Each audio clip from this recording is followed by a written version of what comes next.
যেই ব্যক্তিকে অন্যায়ভাবে দেশ থেকে তাড়িয়ে দেওয়া হয়েছে সেই ব্যক্তিকে সেই দেশের রাষ্ট্রপ্রধান আল্লাহ তাআলা বানিয়ে দিয়েছেন। কথা বলেন ঠিক কিনা? আমার নবীজি কাবা ঘরের চাবি নিয়ে কাবা ঘরের মধ্যে ঢুকলেন।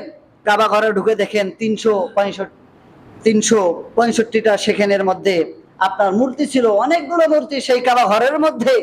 আমার নবীজি কিভাবে নামাজ পড়লেন? এতদিন পর্যন্ত রাষ্ট্র ক্ষমতা ছিল না, তাই কাবা ঘরের মধ্যে মূর্তি প্রিয় নবীজি একদিনও সরাতে পারেন নাই। কথা বলেন ঠিক কিনা? সুতরাং আমার নবীজি বোঝায় দিলেন যে রাষ্ট্র ক্ষমতা যতদিন পর্যন্ত ইসলাম প্রেমিক ব্যক্তিদের হাতে আসবে না ততদিন পর্যন্ত অবৈধভাবে কোনো মূর্তি ভাঙা যাবে না। কথা বলেন ঠিক কিনা? ভাঙতে গেলে আপনার বিরুদ্ধে হুলিয়া হবে, মামলা হবে, আপনাকে বুড়িগঙ্গা নদীর মধ্যে ফেলে দিতে চাইবে গুন্ডারা। সুতরাং রাষ্ট্র ক্ষমতা প্রিয় নবীজি নিয়েছিলেন। রাষ্ট্র ক্ষমতা, রাষ্ট্র পরিচালনা করা সুন্নাত। রাষ্ট্র পরিচালনা করা কি?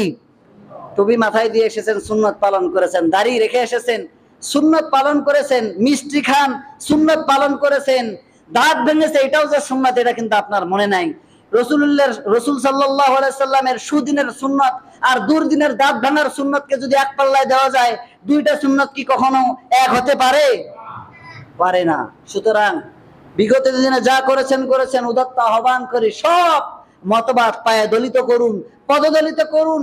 আল্লাহ রসুলের বিধান কিভাবে সমাজে প্রতিষ্ঠা করা যায় সেই চিন্তা আপনি লালন করবেন। কথা বলেন ঠিক কিনা?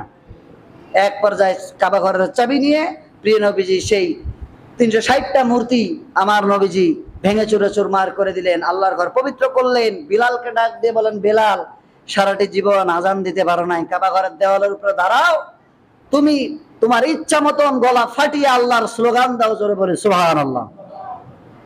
জাতীয় সঙ্গীত অ্যানাউন্সমেন্ট করে দাও, আজান দিয়ে দাও। আজকে সবচাইতে রাজত্ব একচ্ছত্র ক্ষমতার মালিক আল্লাহ, তাছাড়া আমরা কাউকে ক্ষমতার মালিক মনে করি। ঘর পরিষ্কার করে ওসমানকে ডাক দেওয়া হলো, ওসমান কোথায় তুমি? আসো, এই যে চাবি, আমি এই চাবি তোমার কাছ থেকে নেব না। তুমি মনে করেছো যে কাবা ঘর দখল করার জন্য এসেছে? তুমি মনে করেছো মক্কা দখল করার জন্য এসেছে? পৃথিবী দখল করার মতন কোনো জিনিস আমার নাই। আমি চেয়েছি এই মক্কা দখল করে আল্লাহর আইন প্রতিষ্ঠা করব। কথা বলেন ঠিক কিনা? ওসমানকে ডাক দিয়ে বলা হলো, ওসমান, এই যে তোমার হাতে চাবি দিলাম, কোন জালেম শাসক ছাড়া এই চাবি তোমার গোষ্ঠীর কাছ থেকে কেউ কোনোদিন নেবে না। আজকেও এই ওসমান ইবনে তালহার প্রতিনিধি, ওসমান ইবনে তালহার বংশধরের কাছে আজও পর্যন্ত চাবি থাকে তাদের কাছে। কাবা ঘর খুলতে গেলে মক্কার প্রেসিডেন্ট হলেও তাদের কাছ থেকে চাবি নিয়ে মক্কা কাবা ঘর খুলতে হয়। কথা বলেন ঠিক কিনা? চাবি নেওয়া যাবে না, তার কারণ রাসূল সাল্লাল্লাহু আলাইহি সাল্লামের হাদিস অনুযায়ী সেই ব্যক্তি জালেম হবে। এই জন্য মক্কার ইমামও তাদের কাছ থেকে চাবি নিতে যায় না। কথা বলেন ঠিক কিনা? ওসমান আশ্চর্য হলেন, ব্যাপার কি? আমার তো কাল্লা থাকার কথা ছিল না, চাবি দেই নাই। আর এটা কোন সাধারণ, এটা তো কোনো সাধারণ মানুষ হতে পারে না। তার কারণ চাবি আমার হাতে আবার উঠাই দিল, রাষ্ট্র দখল করছে, আমি চাবি দিতে চাই নাই, এখন তো চাবি তার কাছে রাখবে, আবার বললো আমার বংশের কাছে থাকবে। কেমন মানুষ? ওসমান তার চারিত্রিক মাধুর্যে অনুপ্রেরিত হয়ে কালিমা পড়ে মুসলমান হয়ে গেলেন। জোরে বলে সুবহানাল্লাহ।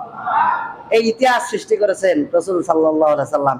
আমরা রাসূলের ইতিহাস জানি শুধু যুদ্ধ করেছেন, আমরা রাসূলের সাহাবীদের ইতিহাস জানি শুধু কাফেরদের শিরশ্চাদ করেছেন, শিরস্থান সাফ করেছেন।